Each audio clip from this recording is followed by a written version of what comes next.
आइए जानते हैं अपरा एकादशी व्रत की कथा। युधिष्ठिर कहने लगे कि हे भगवान, ज्येष्ठ कृष्ण पक्ष की एकादशी का क्या नाम है और इसका महत्व क्या है, सो कृपा करके मुझे विस्तार से बताइए। भगवान श्री कृष्ण कहने लगे कि हे राजन, यह एकादशी अचला तथा अपरा दो नामों से जानी जाती है। पुराणों के अनुसार ज्येष्ठ कृष्ण पक्ष की एकादशी अपरा एकादशी है, क्योंकि यह अपार धन देने वाली मानी जाती है।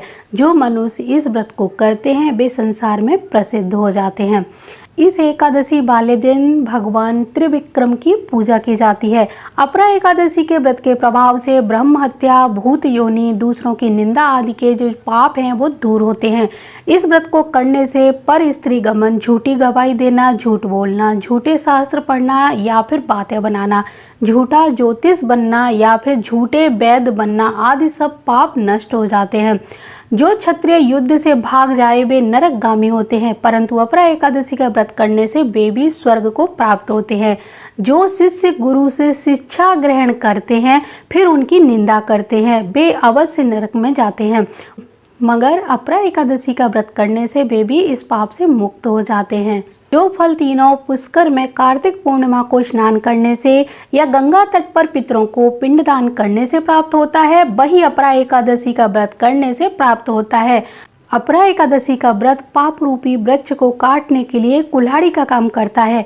इसकी प्रचलित कथा के अनुसार प्राचीन काल में महिध्वज नामक एक धर्मात्मा राजा था। उसका छोटा भाई वज्रध्वज बड़ा ही क्रूर, अधर्मी तथा अन्यायी था। वह अपने बड़े भाई से द्वेष रखता था। उस पापी ने एक दिन रात्रि में अपने बड़े भाई की हत्या करके उसकी देह को एक जंगली पीपल के नीचे गाड़ दिया। इस अकाल मृत्यु से राजा प्रेत आत्मा के रूप में उसी पीपल पर रहने लगा और अनेक उत्पात मचाने लगा। एक दिन अचानक धौम्य नामक ऋषि उधर से गुजरे। उन्होंने प्रेत को देखा और अपने तपोबल से उसका अतीत जान लिया। ऋषि ने प्रसन्न होकर उस प्रेत को पीपल के पेड़ से नीचे उतारा तथा परलोक विद्या का उपदेश दिया।